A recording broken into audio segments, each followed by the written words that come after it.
ഒന്ന് സാമുവേലിൻ്റെ പുസ്തകത്തിൽ നിന്ന് അദ്ധ്യായം 1. സാമുവേലിൻ്റെ ജനനം. എഫ്രായിം മലനാട്ടിലെ റാമാത്തായിമിൽ സൂഫ് വംശജനായ എൽക്കാന എന്നൊരാളുണ്ടായിരുന്നു. അവൻ്റെ പിതാവായ യെറോഹാം ആയിരുന്നു. യെറോഹാം ഏലീഹുവിൻ്റെയും ഏലീഹു തോഹുവിൻ്റെയും തോഹു എഫ്രായിംകാരനായ സൂഫിൻ്റെയും പുത്രനായിരുന്നു. എൽക്കാനയ്ക്ക് 2 ഭാര്യമാരുണ്ടായിരുന്നു, ഹന്നായും പെനീനായും. പെനീനായ്ക്ക് മക്കളുണ്ടായിരുന്നു, ഹന്നായ്ക്കാകട്ടെ മക്കളില്ലായിരുന്നു.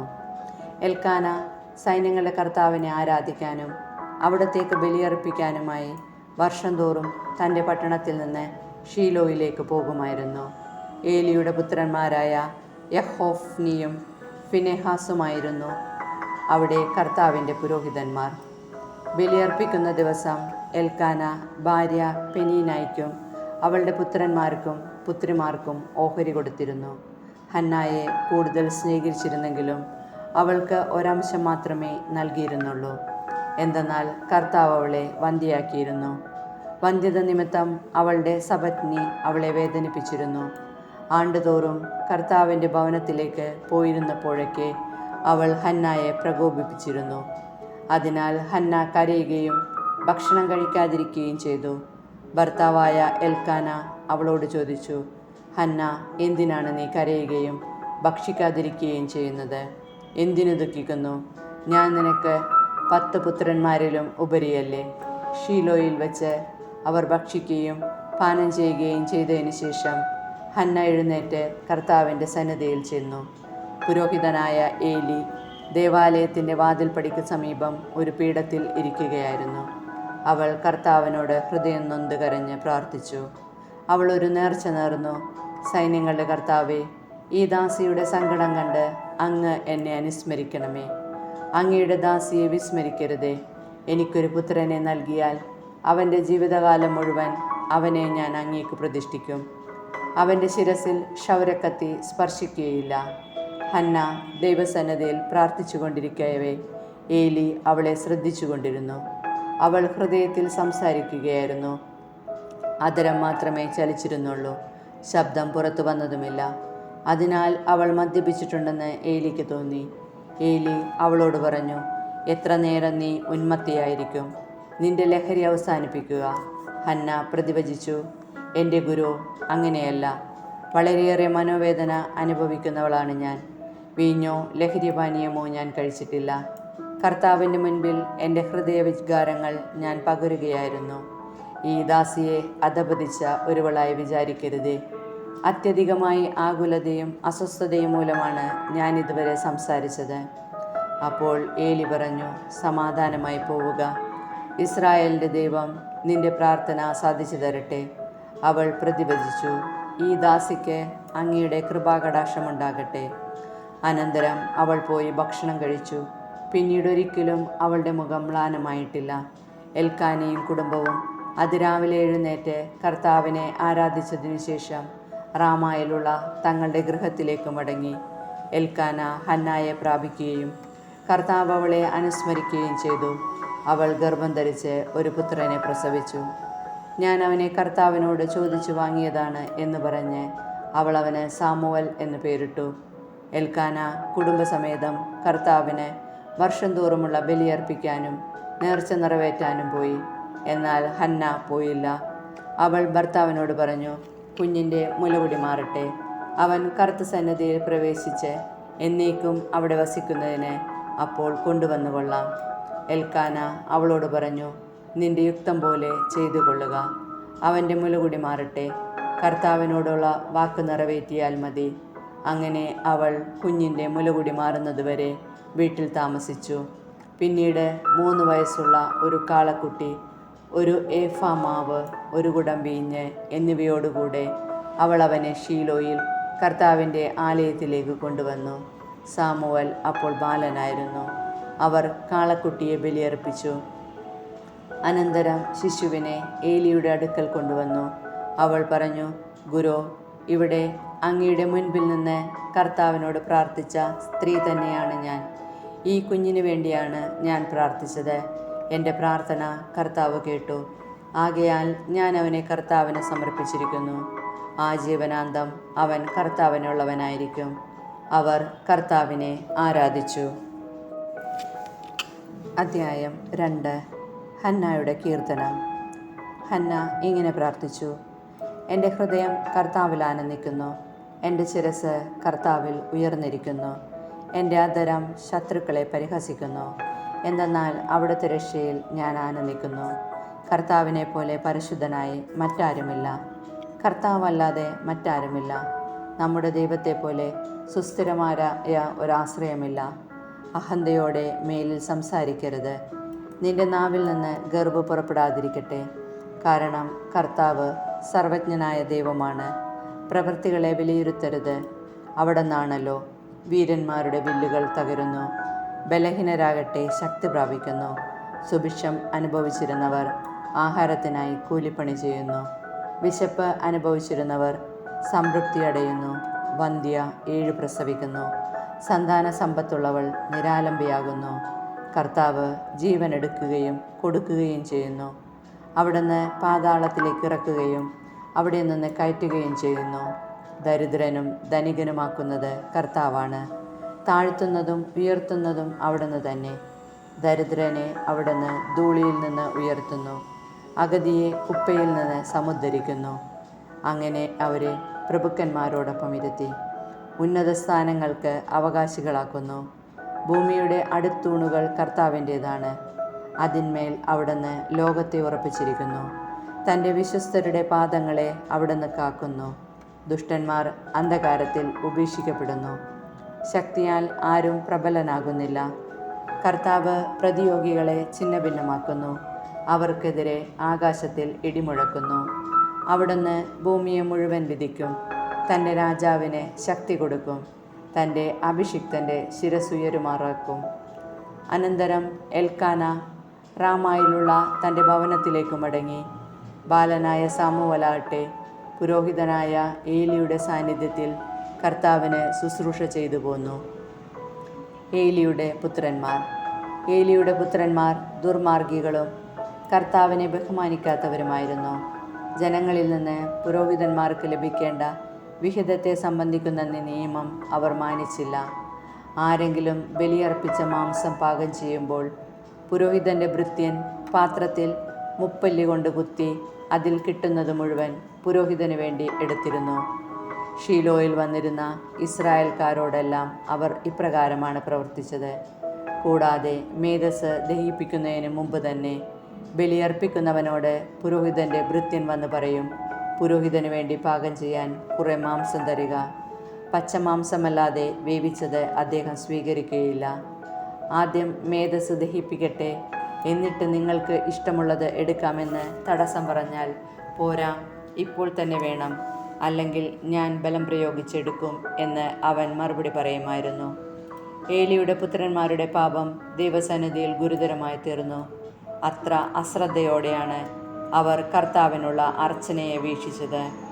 ബാലനായ സാമുവൽ കർത്താവിന് ശുശ്രൂഷ ചെയ്തു പോന്നു. ചണനൂൽ കൊണ്ടുള്ള ഒരു വിശേഷ വസ്ത്രമാണ് അവൻ ധരിച്ചിരുന്നത്. ബലിയർപ്പിക്കാൻ ഭർത്താവിനോടൊത്ത് വർഷം തോറും പോകുമ്പോൾ അവൻ്റെ അമ്മ ചെറിയ ഉടുപ്പുണ്ടാക്കി അവന് കൊടുത്തിരുന്നു. കർത്താവിന് സമർപ്പിച്ച ഈ കുട്ടിക്ക് പകരം ഈ സ്ത്രീയിൽ നിന്ന് തന്നെ വേറെ സന്താനങ്ങളെ ദൈവം നൽകട്ടെ എന്ന് എൽക്കാനയെയും ഭാര്യയെയും ഏലി അനുഗ്രഹിച്ചിരുന്നു. പിന്നീട് അവർ വീട്ടിലേക്ക് പോകും. കർത്താവ് ഹന്നായെ കടാക്ഷിച്ചു.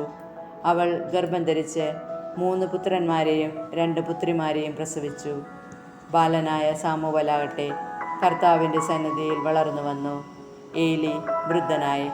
തൻ്റെ പുത്രന്മാർ ഇസ്രായേൽ ജനത്തോട് ചെയ്തിരുന്നതെല്ലാം അവൻ കേട്ടു.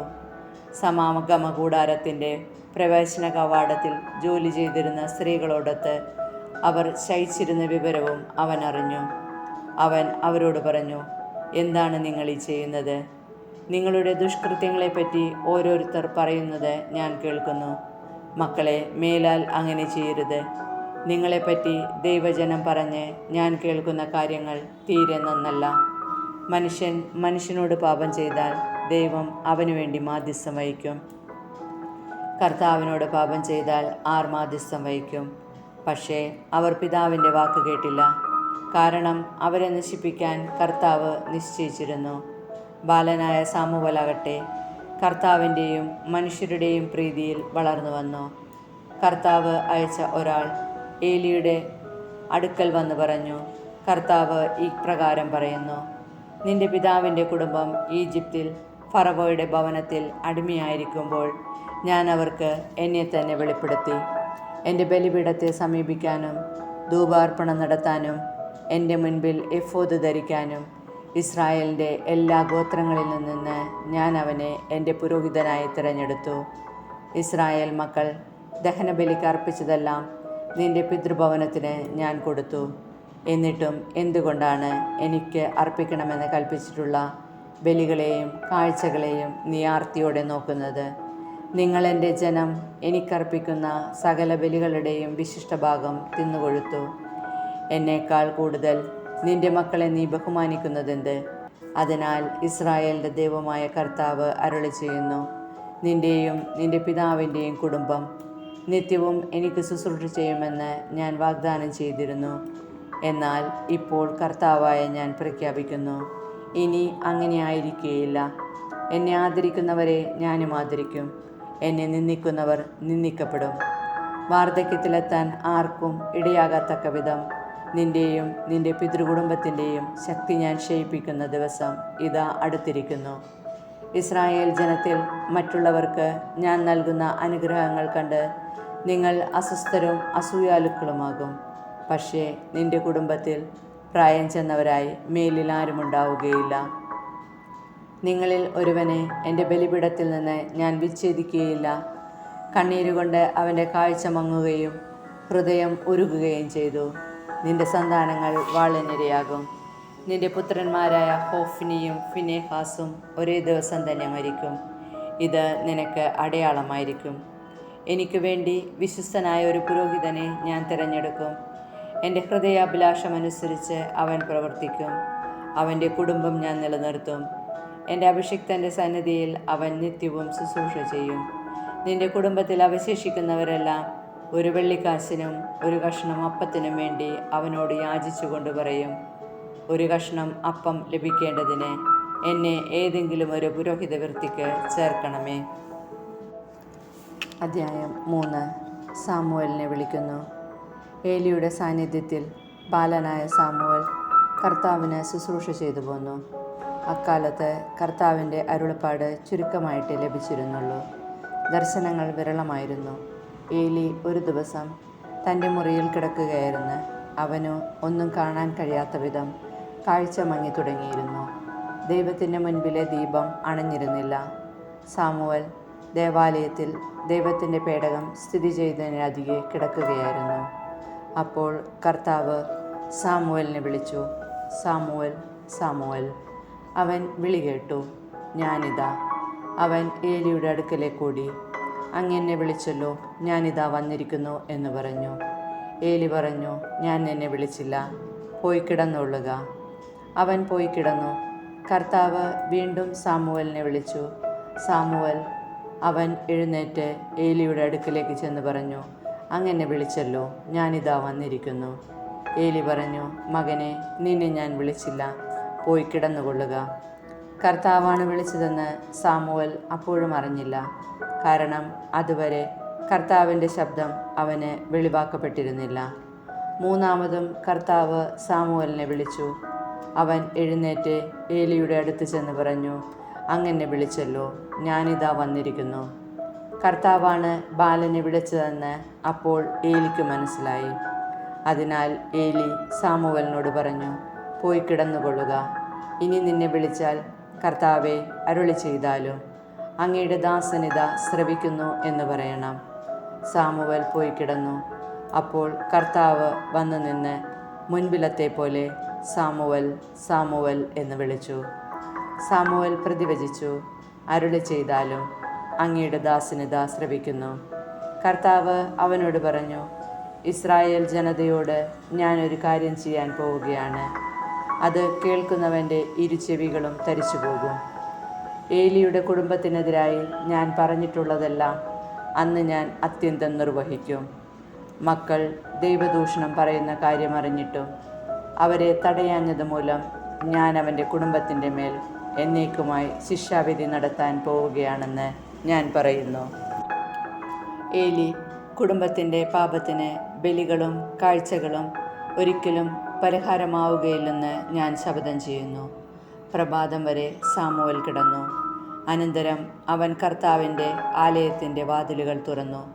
തനിക്കുണ്ടായ ദർശനം ഏലിയോട് പറയാൻ അവൻ ഭയപ്പെട്ടു. അപ്പോൾ ഏലി മകനെ സാമുവേൽ എന്ന് വിളിച്ചു. ഞാനിതാ എന്ന് അവൻ വിളി കേട്ടു. ഏലി ചോദിച്ചു, അവിടുന്ന് എന്താണ് നിന്നോട് പറഞ്ഞത്? എന്നിൽ നിന്ന് മറച്ചു വയ്ക്കരുത്. അവിടുന്ന് പറഞ്ഞതിലെന്തെങ്കിലും എന്നിൽ നിന്ന് മറച്ചു വച്ചാൽ ദൈവം നിന്നെ കഠിനമായി ശിക്ഷിക്കട്ടെ. സാമുവേൽ ഒന്നും മറച്ചു വയ്ക്കാതെ എല്ലാം അവനോട് പറഞ്ഞു. അപ്പോൾ ഏലി, അത് കർത്താവാണ്, അവിടത്തേക്ക് യുക്തമെന്ന് തോന്നുന്നത് പ്രവർത്തിക്കട്ടെ എന്ന് പറഞ്ഞു. സാമുവേൽ വളർന്നു വന്നു. കർത്താവ് അവനോടുകൂടെ ഉണ്ടായിരുന്നു. അവൻ്റെ വാക്കുകളിലൊന്നും വ്യർത്ഥമാകാൻ അവിടുന്ന് ഇടവരുത്തിയില്ല. സാമുവേൽ കർത്താവിൻ്റെ പ്രവാചകനായി തീർന്നിരിക്കുന്നു എന്ന് ദാൻ മുതൽ ബെർഷേബ വരെയുള്ള ഇസ്രായേൽ ജനം മുഴുവനും അറിഞ്ഞു. കർത്താവ് സാമുവേലിന് ദർശനം നൽകിയ ഷീലോയിൽ വെച്ച് അവിടുന്ന് വീണ്ടും അവനോട് സംസാരിച്ചു, തന്നെ വെളിപ്പെടുത്തി. അധ്യായം 4. സാമുവേലിൻ്റെ വാക്ക് ഇസ്രായേൽ മുഴുവൻ ആദരിച്ചു. അക്കാലത്ത് ഫിലിസ്ത്യർ ഇസ്രായേലിനെതിരെ യുദ്ധത്തിന് വന്നു. ഇസ്രായേലും അവരെ നേരിടാൻ സന്നദ്ധമായി. ഇസ്രായേൽ എബനേസറിലും ഫിലിസ്ത്യർ അഫെക്കിലും പാളയമടിച്ചു. ഫിലിസ്ത്യർ ഇസ്രായേലിനെതിരെ അണിനിരന്നു. യുദ്ധത്തിൽ ഇസ്രായേലിയർ പരാജയപ്പെട്ടു. യുദ്ധക്കളത്തിൽ വെച്ച് തന്നെ 4000-ഓളം ആളുകളെ ഫിലിസ്ത്യർ വധിച്ചു. ശേഷിച്ചവർ പാളയത്തിൽ തിരിച്ചെത്തിയപ്പോൾ ഇസ്രായേലിലെ ശ്രേഷ്ഠന്മാർ പറഞ്ഞു, ഫിലിസ്ത്യർ ഇന്ന് നമ്മെ പരാജയപ്പെടുത്താൻ എന്തുകൊണ്ട് കർത്താവ് അനുവദിച്ചു? നമുക്ക് ഷീലോയിൽ നിന്ന് കർത്താവിൻ്റെ ഉടമ്പടിയുടെ പേടകം കൊണ്ടുവരാം. അവിടുന്ന് നമ്മുടെ മധ്യേ വന്ന് ശത്രുക്കളിൽ നിന്ന് നമ്മെ രക്ഷിക്കും. അങ്ങനെ അവർ ഷീലോയിലേക്ക് ആളയച്ച് കെരൂബുകളുടെ മേൽ എഴുന്നള്ളിയിരിക്കുന്ന സൈന്യങ്ങളുടെ കർത്താവിൻ്റെ ഉടമ്പടിയുടെ പേടകം കൊണ്ടുവന്നു. പേടകത്തോടൊപ്പം ഏലിയുടെ പുത്രന്മാരായ ഹോഫ്നിയും ഫിനെഹാസും ഉണ്ടായിരുന്നു. കർത്താവിൻ്റെ ഉടമ്പടിയുടെ പേടകം കൂടാരത്തിലെത്തിയപ്പോൾ ഇസ്രായേൽ മുഴുവൻ ആനന്ദം കൊണ്ട് ആർത്തു വിളിച്ചു. അത് ഭൂമിയിലെങ്ങും പ്രതിധ്വനിച്ചു. വാഗ്ദാന പേടകം നഷ്ടപ്പെടുന്നു. ആ ശബ്ദം ഫിലിസ്ത്യർ കേട്ടു. ഹെബ്രായരുടെ കൂടാരത്തിൽ നിന്ന് പുറപ്പെടുന്ന ഈ ഉഗ്രഹട്ടഹാസത്തിൻ്റെ സൂചന എന്തെന്ന് അവർ തിരക്കി. കർത്താവിൻ്റെ പേടകം കൂടാരത്തിലെത്തിയെന്ന് അവർ മനസ്സിലാക്കി.